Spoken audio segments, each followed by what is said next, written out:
آج کی کہانی بھی ایک ایسے ہی غلط ہی بیٹے کی ہے۔ ایک ایسا نوجوان جو بار بار غلط فیصلے کرتا تھا، مگر ہر بار وہ کسی نہ کسی طرح بچ جاتا تھا۔ اور سب سے عجیب بات یہ تھی کہ اسے خود بھی سمجھ نہیں آتا تھا کہ آخر اس کے ساتھ ایسا کیوں ہو رہا ہے۔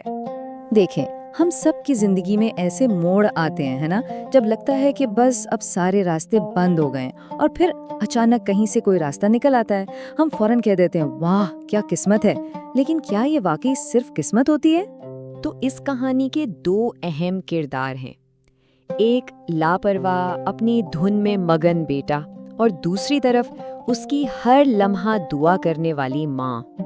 اور ان دونوں میں زمین آسمان کا فرق تھا۔ ایک طرف تھا علی جو بہت جذباتی تھا، جلد بازی میں فیصلے کرتا تھا اور اسے لگتا تھا کہ بس وہی سب سے سمجھدار ہے، اور دوسری طرف اس کی ماں تھی، بالکل خاموش طبیعت، سب کی سننے والی اور بس ہر وقت دعا میں مصروف رہنے والی۔ اور جانتے ہیں ان کی دعا کیا تھی؟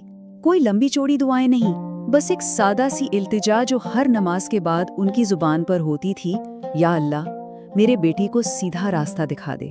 بس یہی وہ نادیدہ ڈھال تھی جس کے سائے میں علی جی رہا تھا اور اسے خبر تک نہیں تھی۔ تو چلیں اب علی کے سفر کو دیکھتے ہیں، ایک ایسا سفر جہاں اس کے غلط فیصلے اسے ایک کے بعد ایک خطرے میں ڈالتے ہیں، لیکن ہر بار وہ معجزاتی طور پر بچ نکلتا ہے۔ کہانی کا پہلا بڑا موڑ تب آتا ہے جب علی کا ایک دوست اس کے پاس ایک شارٹ کٹ لے کر آتا ہے، ایک خطرناک منصوبہ اور وہی گھسی پٹی باتیں، یار بس ایک ہی بار تو کرنا ہے، ڈھیر سارا پیسہ ملے گا اور کوئی نہیں پکڑے گا۔ ایک طرف دوست کی یہ چکنی چپڑی باتیں تھیں اور دوسری طرف ماں کی سادہ سی لیکن بہت گہری نصیحت، بیٹا یاد رکھنا غلط راستہ کبھی آسان نہیں ہوتا۔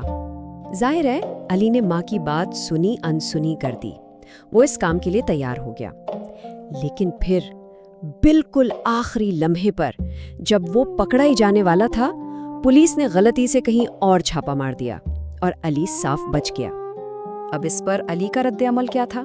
کوئی شکر، کوئی سبق نہیں، بلکہ غرور سے ہنس کر بولا، دیکھا میں نے کہا تھا نا قسمت میرے ساتھ ہے۔ وہ بے خبر تھا، اسے اندازہ ہی نہیں تھا کہ یہ قسمت نہیں کچھ اور ہے۔ علی تو اسے اپنی قسمت سمجھ رہا تھا، لیکن شاید یہ کچھ اور ہی تھا، اور یہ صرف کوئی کہانی یا عقیدے کی بات نہیں ہے۔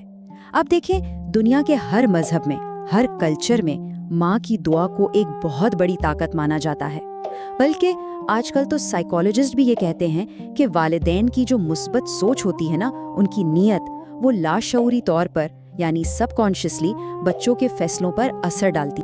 تو ایک بار تو علی قسمت کا نام لے کر بچ نکلا، لیکن اب کہانی ایک ایسے موڑ پر آتی ہے جہاں خود علی کے لیے بھی اسے قسمت کہنا مشکل ہو جاتا ہے، اور وہ اس اندیکھی حفاظت کے بارے میں سوچنے پر مجبور ہو جاتا ہے۔ کچھ عرصے بعد علی نے ایک اور بڑی غلطی کی۔ اس بار نتیجہ ایک بہت ہی خوفناک کار ایکسیڈنٹ کی شکل میں نکلا۔ گاڑی ایسی ٹکرائی کہ بالکل الٹ گئی، لیکن جو ہوا وہ کسی معجزے سے کم نہیں تھا۔ سب حیران تھے، دیکھنے والے دنگ رہ گئے تھے کہ اتنا بھیانک حادثہ، اور علی کو ایک خراش تک نہیں آئی، ایک ہڈی تک نہیں ٹوٹی۔ اور یہ وہ لمحہ تھا جب پہلی بار علی نے خود سے سوال کیا، جب اس کے دماغ میں یہ بات اٹک گئی، آخر میں ہر بار بچ کیسے جاتا ہوں، یہ ہو کیا رہا ہے؟ یہاں سے کہانی اپنے کلائمیکس کی طرف بڑھتی ہے۔ اب ایک ایسی تلخ حقیقت سامنے آنے والی تھی جو علی کو اس سچ سے ٹکرانے پر مجبور کر دے گی جسے وہ اب تک اپنی قسمت کا نام دیتا آ رہا تھا۔ کچھ ہی دن گزرے تھے کہ علی کو خبر ملی اس کا وہی دوست جس نے اسے پہلا غلط راستہ دکھایا تھا، وہ گرفتار ہو گیا ہے، اب وہ جیل میں ہے۔ یہ خبر علی کے لیے صرف خبر نہیں تھی، یہ ایک بہت بڑا جھٹکا تھا۔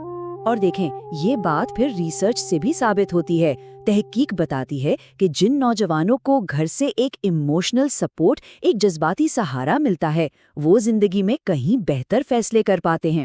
اور مزے کی بات یہ ہے کہ یہ سہارا اکثر لفظوں کا محتاج نہیں ہوتا، یہ خاموش ہوتا ہے، بالکل اس ماں کی دعا کی طرح۔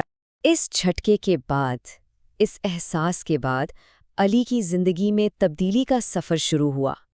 یہ کہانی کا وہ حصہ ہے جہاں صرف سوچ نہیں بلکہ عمل بدلتا ہے۔ اس نے واقعی میں قدم اٹھائے،